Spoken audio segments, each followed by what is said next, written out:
오늘 하나님의 말씀은 민수기서 20장 1절에서 3절 말씀입니다.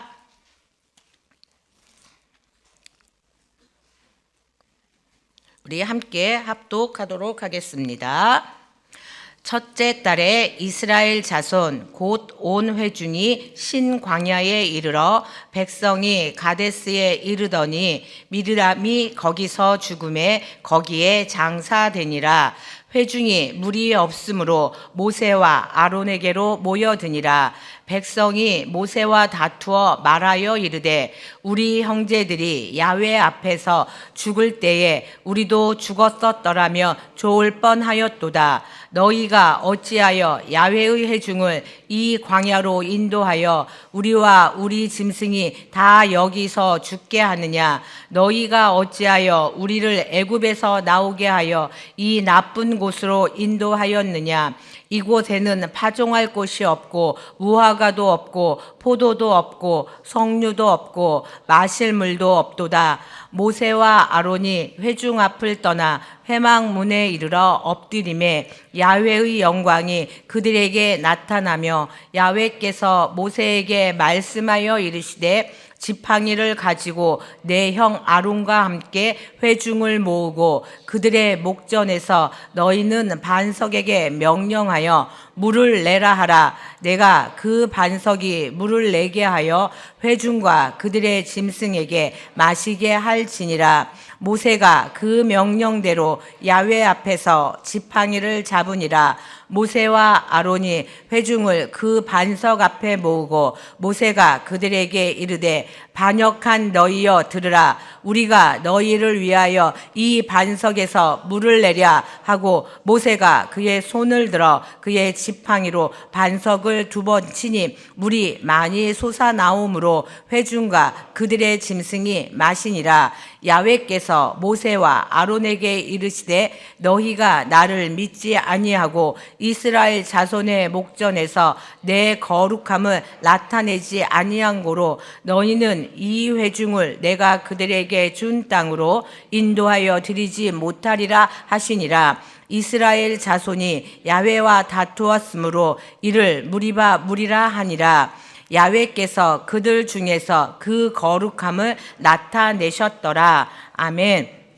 오늘 이 본문을 가지고 반석의 물, 믿음의 순종 이런 제목으로 함께 은혜를 나누고자 합니다. 이 민수기서 20장을 세 부분으로 나누면 1에서 13절까지는 이게 무리바 사건, 그래서 이 하나님께 불순종한 내용으로 나누어지고 14절에서 21절까지는 이제 에돔을 지나가고자 했을 때 그 에돔에서 거절한 내용이 나옵니다. 그리고 22절에서 29절에서는 이제 아론이 죽고 그 아들에게 이제 다음 세대가 교체되어지는 일들로 20장은 이렇게 크게 세 부분으로 나누어지는데 오늘 저와 함께 나눌 부분은 이 무리바 사건에 관한 부분입니다. 지금 이들은 광야를 지나가고 있습니다. 그런데 이 광야에는 길이 없습니다. 왜냐하면 길이 나여 있는 것이 아니라 어떤 길로 갈지 모르고 이들은 오직 하나님의 인도하심만을 받아 가고 있는 것입니다. 앞도 보이지 않고 또 물도 없고 먹을 것도 없는 곳입니다. 근데 우리 인생도 이와 같을 때가 있습니다. 어느 순간 우리가 이 광야와 같은 길을 지날 때가 있다는 것입니다. 그런데 이스라엘 백성은 자기들만 가지 않았습니다. 분명히 야훼 하나님께서 그들과 함께 하심을 했는데 이들은 그 사실들을 아주 자주 잊어버리고 살았다는 것입니다. 이 광야에서 하나님께서는 이스라엘 백성을 다듬고 계셨던 것입니다. 왜냐하면 이스라엘 백성이 430년 동안 애굽 생활을 했습니다. 그러다 보니까 그들의 생각이 종의 생각으로 계속 갖고 있는 거예요. 그 부모들을 통해서 자기들이 하나님의 백성이라고 이야기는 들었지만 경험을 하지 못했어요. 일어나면 노예의 생활만, 아침에 일어나서 노역장에 가서 일하고 거기서 주는 거 먹고 다시 들어와서 자고 이런 생활을 계속 반복했던 것입니다. 근데 하나님의 백성으로 살아가려면 그것들이 없어져야 된다는 것입니다. 그것들을 버리게 하기 위해서 또 우리 하나님께서는 이들을 광야로 들어가게 하시고 믿음을 연단케 하시고 또 순종하는 것들을 배우게 하신 것입니다. 우리의 삶도 똑같습니다. 우리가 과거의 것들을 계속 가지고 있으면 하나님 앞에 나아갈 수가 없습니다. 주께서는 우리의 과거들을 버리게 하기 위해서 우리를 광야로 내모실 때가 있다는 것을 기억하시기를 바랍니다. 그런데 그 광야에 내모실 때도 결코 우리만 보내지 않으시는데 우리가 그 주님이 눈에 보이지 않는다는 것입니다. 그런데 이들은 그 걸음마다 하나님께서 인도하셨는데 원망이 훨씬 더 많았다는 것을 우리는 알아야 합니다. 그래서 우리는 이 이스라엘 백성을 통해서 우리의 삶에는 원망보다는 감사와 은혜와 또 순종이 있기를 원합니다. 오늘 본문은 그 여정의 중간 가운데 이르렀는데 이 가데스라는 곳에 이르렀는데 물이 없었습니다. 그러니까 물이 없으니까 목말랐고 자기들 데리고 나온 가축들도 물을 먹지 못하니까 바로 나온 것이 원망과 불평이었다는 것입니다. 이들은 뭐라고 그랬냐면 4절에 보니까 너희가 어찌하여 야훼의 회중을 이 광야로 인도하여 우리와 우리 짐승이 다 여기서 죽게 하느냐, 하나님의 이름을 핑계 삼습니다. 그러니까 하나님의 이름을 그냥 모세에게 너 우리 하나님의 백성인데 너 왜 우리를 이렇게 끌고 나왔어? 우리 그냥 애굽에 놔뒀으면 우리 다 잘 먹고 잘 살지. 이렇게 이야기를 하는 것입니다. 이것은 그냥 생존의 문제가 아니라 하나님을 향한 불신이라는 것입니다. 지금까지 하나님께서 자기들을 인도했잖아요. 광야 애굽에서 나와서 홍해를 갈라서 건너게 하시고 만나와 메추라기를 먹이시고 그 사막에 더울 때는 구름 기둥으로 밤에는 불 기둥으로 그들을 따뜻하게 하셨는데 그게 너무나 일상화가 되니까 이제 그게 하나님의 은혜로 느껴지지 않은 거예요. 우리도 하나님의 은혜가 날마다 부어지면 그것을 그냥 너무나 당연하게 여길 때가 있다는 것입니다. 그래서 그게 주어지지 않으면 아니 왜 맨날 주던 거 안 주냐고, 그거 우리 거 아니냐고 이렇게 하나님께 원망하고 불평할 때가 많다는 것입니다. 우리는 하나님의 주시는 것에 매일매일 감사하며 나아가야 한다는 것입니다. 우리 이들이 믿음을 하고 나아갈 때 믿음의 여정에서 중요한 건 순종이라는 것입니다. 순종이 없는 믿음은 불완전합니다.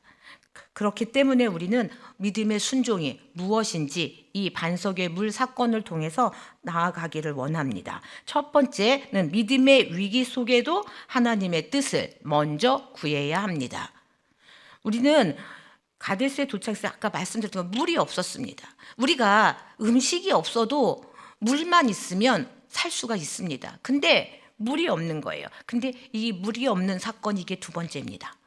첫 번째도 그때는 반석을 쳤습니다. 그래서 물이 나오게 했던 것입니다. 이것이 당장 현실의 눈앞에서 보이는 문제다 보니까 이들은 하나님을 찾기보다 눈에 보이는 모세에게 달려가서 우리에게 물을 달라고 외쳤던 것입니다. 우리도 그렇죠. 문제가 닥치면 먼저 나를 도와줄 사람이 누구인지를 먼저 생각을 한다는 것입니다. 하나님 앞에 나와야 하는데 우리는 먼저 나를 도와줄 사람이 누구지? 나의 환경을 개선시켜줄 사람이 누가 있지? 라고 그 생각들을, 인간적인 생각들을 먼저 하고 있다는 것입니다. 이렇게 보면 성경에 있는 믿음의 조상들을 우리는 너무 잘 따라하고 있어요. 안 따라해도 되는데. 그래서 우리는 어떤 일들이 닥친다면 하나님께 나오기를 바랍니다. 그래서 하나님 앞에 이들은 계속 이야기합니다. 원망합니다. 왜 우리를 강야로 데리고 왔어? 왜 우리를 이렇게 힘들게 해?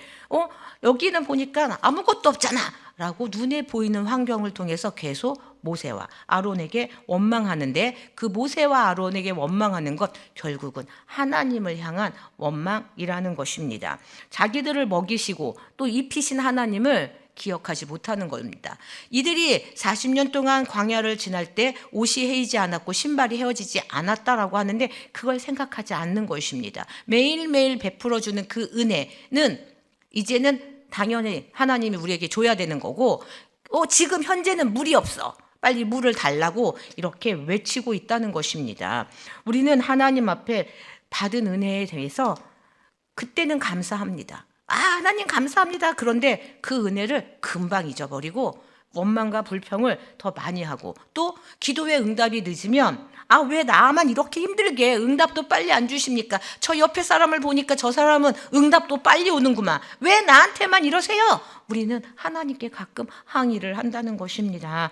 그런데 모세와 아론은 그 백성들과 다투지 않았다라고 우리 6절에 기록하고, 6절에서는 모세와 아론이 회중 앞을 떠나 회막문에 이르러 엎드림에 야훼의 영광이 그들에게 나타나며 라고 기록되어 있다는 것입니다. 우리가 어떤 문제들이 생기거나 할 때 원망과 불평을 받을 때가 있습니다. 왜냐하면 여러분들이 어느 곳에 장이 되어질 수도 있습니다. 지역장일 수도 있고 구역장일 수도 있고 리더일 때 사람들은 그 원망과 불평을 우리에게 향한다는 것입니다. 그럴 때 우리가 해야 할 일은 모세와 아론처럼 하나님께 나와서 엎드려야 한다는 것입니다. 이것이 바로 믿음의 사람의 모습입니다. 위기를 만났을 때 우리가 사람을 찾는 것이 아니라 하나님 앞에 나와 엎드릴 때 하나님께서는 우리의 문제에 응답하신다는 것입니다. 여러분, 이럴 때가 많이 있어요. 우리는 아까 말씀 광야를 순간순간 지납니다. 우리의 인생의 여정에서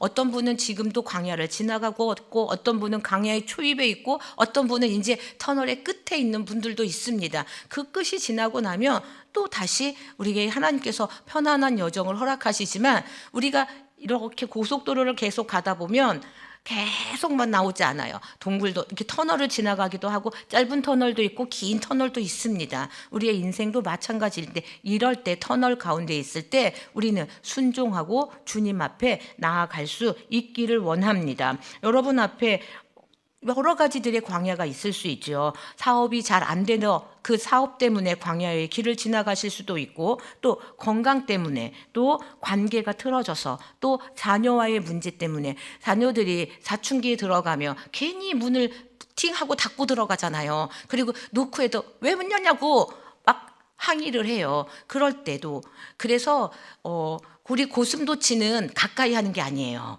그렇죠? 가까이 하면 찔리잖아요. 자녀가 사춘기일 땐 고슴도치구나 생각하고 멀어져야 된대요. 그럴 때 자녀와 관계가 좋아진대요.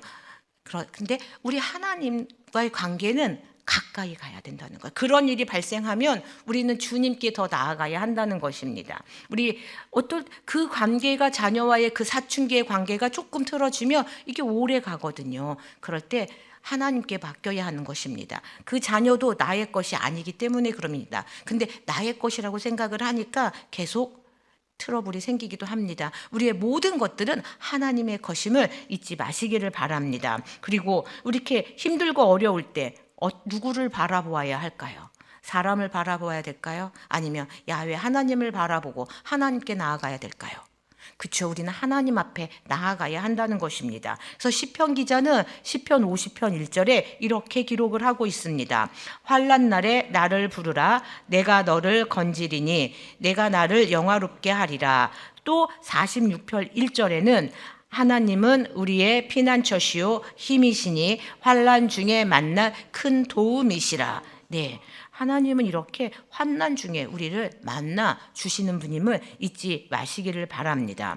우리의 인생에서 이런 물이 없는 가데스에 나올 수도 있고, 또 하나님 앞에 깊은 수렁에 빠질 수도 있습니다. 그런데 여러분, 피하지 마십시오. 기도는 현실을 회피하는 도구가 아니라 현실을 이기게 하는 믿음의 통로입니다. 우리가 기도를 해서 개를 까먹는 게 아니에요.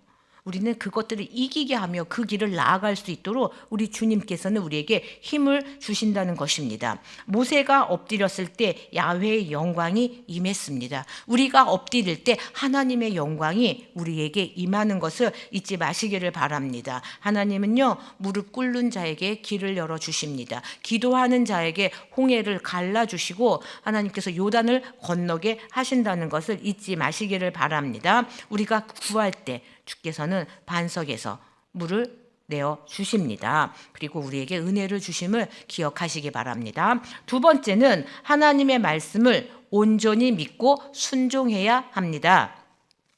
하나님께서 모세에게 말씀하셨죠. 너는 반석에게 명령하여 물을 내라. 내가 그 반석이 물을 내게 하여 해준가 그들의 짐승에게 마시게 할 것이다 라고 8절에 분명히 말씀하셨습니다. 하나님은 반석에게 명령하라고 하셨지 치라고 말씀하지 않으셨거든요. 이 명령하라는 그것은 순종하라는 것입니다. 이 전에서는 반석을 쳤습니다. 그럴 때 물이 나왔습니다. 그런데 이번에는 명령하라고, 반석아 물을 내라 하고 명령만 하면 되었는데 모세는 그대로 하지 않고 반석을 2번 쳤습니다. 11절에 모세가 그의 손을 들어 그의 지팡이로 반석을 2번 치니 물이 많이 솟아나오므로 회중과 그들의 짐승이 마시니라.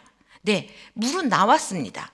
그러면 모르는 사람들은 그 일은 성공인 것처럼 보입니다. 백성들은 물을 마셨습니다. 기가를 해결했습니다. 짐승들도 물을 마셨습니다. 그러면 성공이지요. 그런데 하나님께서는 그것을 불순종으로 보셨다는 것입니다. 하나님께서는 하나님께 세운 모세 리더자를 버리지 않으셔서 명령에 불순종했지만 물은 나오게 하셨다는 것입니다. 그것이 겉으로 보기에는 성공이었을 것 같지만 아니라는 것입니다. 모세가 물을 낼 때 어떻게 했습니까? 그냥 우리가 그 말씀 안에 보는 것처럼 내가 너희를 위하여서 이 반석에 물을 내랴 하고 화를 냈거든요. 그러니까 모세도 참다가 너네 세상에 해도 너무하지 않냐? 하나님께서 이렇게 인도하셨고 다 했는데 아니 그 물 잠깐 없다고 와서 또 원망하고 불평해? 야 너네 정말 너무한다 하고 모세도 이제 그 참고 참았던 화가 여기로 나타났던 거예요. 그래서 그 명령을 하지 않냐고 쳤더니 하나님께서는 12절에 이렇게 말씀하셨죠. 너희가 나를 믿지 아니하고 이스라엘 자손의 목전에서 내 거룩함을 나타내지 아니하였도다. 네, 사람의 눈에 볼 때는 물이 나왔기 때문에 걔는 성공인 것 같지만 하나님은 너가 순종하지 아니하였다라고 우리의 순종의 모습을 보고 계셨다는 것입니다. 분노로 인해서 말씀대로 행하지 않고 감정대로 행동을 했던 것입니다. 그래서 우리도 하나님께서 우리 안에 말씀을 하실 때 한 템포 생각을 하며 나아갈 때 감정대로 하지 말고 하나님의 말씀대로 행할 수 있어야 한다는 것입니다. 여러분 우리 마음 가운데 이런 마음들이 생길 수 있습니다. 그래서 순종은 결과보다 마음의 태도에 있다는 것입니다. 우리가 마음 가운데 온전한 순종을 나타내어야 한다는 것입니다. 하나님께서는요, 순종을 더 원하시는 것입니다. 우리가 마음으로 성공해서 남들에게 보여지는 거창한 모습이 아니고 하나님의 숙게 순종할 때도 또 동일한 일들이 더 크게 일어날 뿐 아니라 하나님께 영광을 나타내고 하나님의 거룩함을 우리가 나타낼 수 있다는 것입니다. 히브리서 11장 6절에 이렇게 말씀하죠. 믿음이 없이는 하나님을 기쁘시게 하지 못하나니 하나님께 나아가는 자는 반드시 그가 계신 것과 또한 그가 자기를 찾는 자들에게 상 주시는 이심을 믿어야 할지니라. 네, 하나님이 원하시는 건 결과가 아닙니다. 믿음으로 드리는 순종입니다. 아브라함은요, 이유를 몰라도 말씀을 따라서 떠났습니다. 너 내가 지시할 땅으로 가라. 그렇게 했을 때 자기의 근거지를 떠난 것입니다. 거기에는 나의 기반이 있는데 그곳을 떠난 것입니다. 또 노아는 비가 오지 않음에도 방주를 지었습니다. 이때 사람들 비가 뭔지 몰랐어요. 하늘에서 뭐가 내려온다고? 전혀 알 수 없었던 것들입니다. 노아도 그럴 때 얼마나 불안했을까요? 아브라함도 전혀 보지도 못했고 듣지도 못했던 하늘에서 물이 떨어진다고? 그걸 어떻게 하지? 그런데 순종하고 나아갔다는 것입니다. 우리 베드로는 어떤가요? 밤새 고기잡이에 실패했지만 예수님께서 또 해가 동이 텄는데 너 깊은 데로 가서 그물을 내려라 그랬더니 뭐랬어요? 지금 물고기들 잡히지 않을 때인데 제가 말씀에 의지하여 그물을 내리겠습니다 라고 말씀에 의지하여 그러니까 순종했을 때 그 배가 가득 찼던 일들이 일어났다는 것입니다. 또 예수님은 어떠셨나요? 십자가를 지실 때 내 뜻대로 마옵시고 아버지의 뜻대로 하기를 구했다는 것입니다. 여러분 그 죽는 거잖아요. 십자가에 죽어야 되는 그 고통을 아심에도 불구하고 아버지의 뜻대로 되기를 기도하며 나아가셨다는 것입니다. 이것이 순종하는 길입니다. 이것이 믿음이고 순종이라는 것입니다. 여러분, 순종은 이해한 후에 하는 것이 아니라 믿기 때문에 따르는 것입니다. 우리가 예수님을 전담하면 나에게 보여줘봐, 그러면 내가 믿을게 라고 하잖아요. 근데 믿음은 보여지는 것이 아니라 내가 아멘하고 입술로 고백할 때 믿어지는 것입니다. 그것이 바로 순종이라는 것입니다. 우리가 행해졌을 때 믿음도 나타나고 순종하며 나아갈 수 있다는 것입니다. 하나님의 말씀은 어쩔 때는 우리의 상식과 다를 수 있습니다. 그치요? 이삭을 잡아서 바치래요.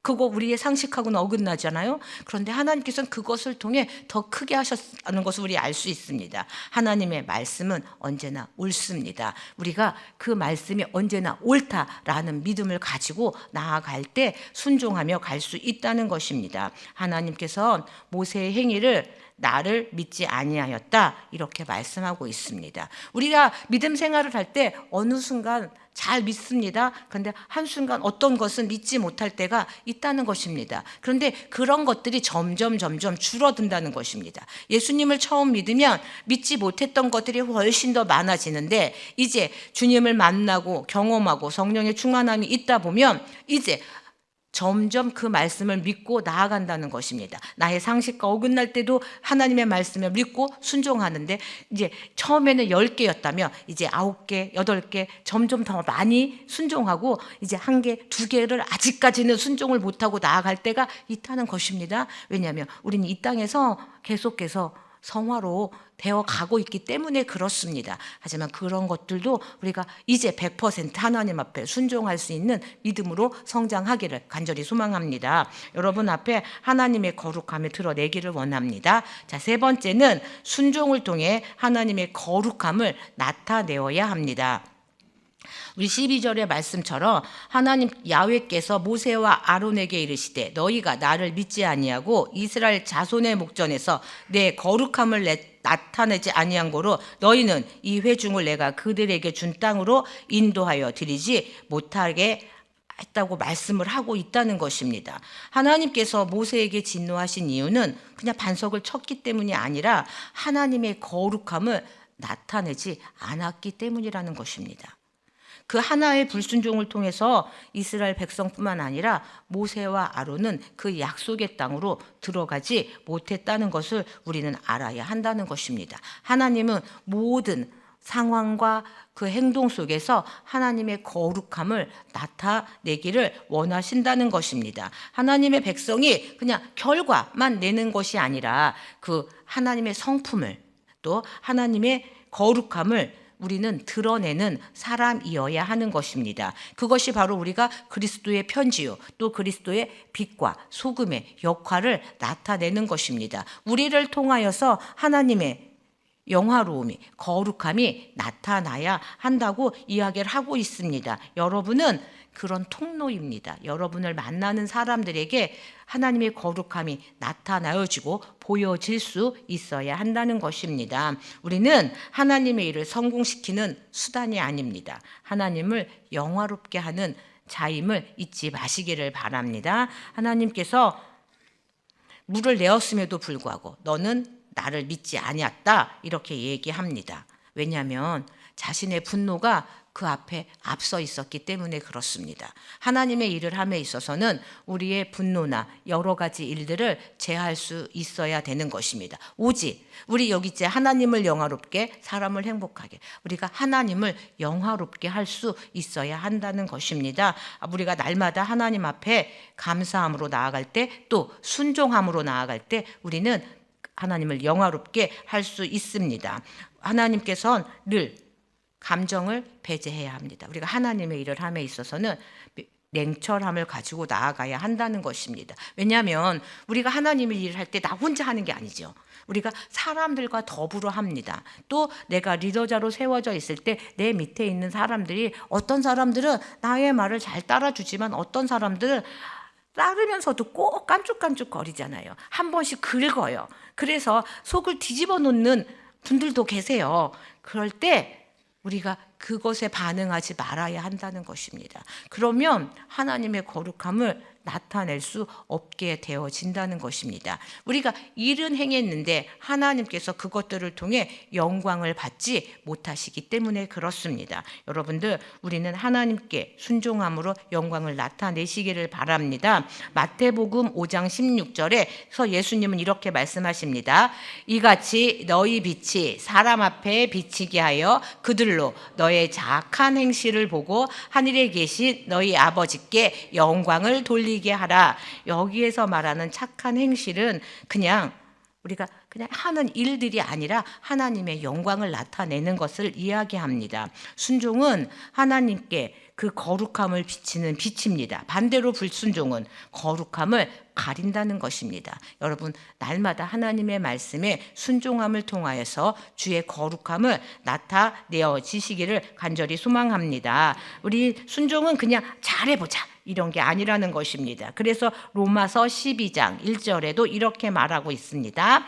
너희 몸을 하나님이 기뻐하시는 거룩한 산 제물로 드리라. 이는 너희가 드릴 영적 예배니라. 네, 순종의 삶 자체가 거룩한 제물이고 하나님께 드리는 예배임을 잊지 마시기를 바랍니다. 우리는 이 땅 가운데서 하나님의 거룩함을 나타내고 순종하며 나아가기를 원합니다. 그래서 이곳의 이름을 무엇이라고 이야기합니까? 무리바라고 이야기하죠. 여러분, 우리 하나님 앞에 날마다 그 삶을 감정보다 하나님의 뜻을 나타내며 나아가기를 원합니다. 이것에 단 한 번의 불순종으로 약속의 땅에 들어가지 못했습니다. 그냥 산에서 네가 들어갈 곳을 바라보아라고 해서 내가 들어갈 하나님의 약속하신 그 땅을 바라보기만 했다는 것입니다. 여러분, 주님께서 약속하신 것들 바라보는 것이 아니라 들어가고 누릴 수 있기를 원합니다. 그것의 조건은 순종입니다. 여러분, 우리 하나님 앞에 힘들고 어려워도 매일매일 순종하며 나아가기를 간절히 소망합니다. 우리 기도합니다. 좋으신 하나님 감사합니다. 우리 주님, 우리가 이 무리바 사건을 통해서 또 반석 그 사건을 통해서 하나님께 온전히 믿음의 순종을 보일 수 있기를 간절히 소망합니다. 아버지 하나님, 또 하나님께 우리가 귀한 예물을 드리기를 원합니다. 하나님, 우리의 예물 가운데 함께하여 주시고 그 손길 가운데 주의 복이 임하게 하여 주옵소서. 예수님의 이름으로 기도합니다. 아멘. 하늘에 계신 우리 아버지여, 이름이 거룩히 여김을 받으시오며 나라가 임하시오며 뜻이 하늘에 이루어진 것 같이 땅에서도 이루어지이다. 오늘 우리에게 일용할 양식을 주시옵고 우리가 우리에게 죄 지은 자를 사하여 준 것 같이 우리의 죄를 사하여 주시옵고 우리를 시험에 들게 하지 마시옵고 다만 악에서 구하시옵소서. 나라와 권세와 영광이 아버지께 영원히 있사옵나이다. 아멘.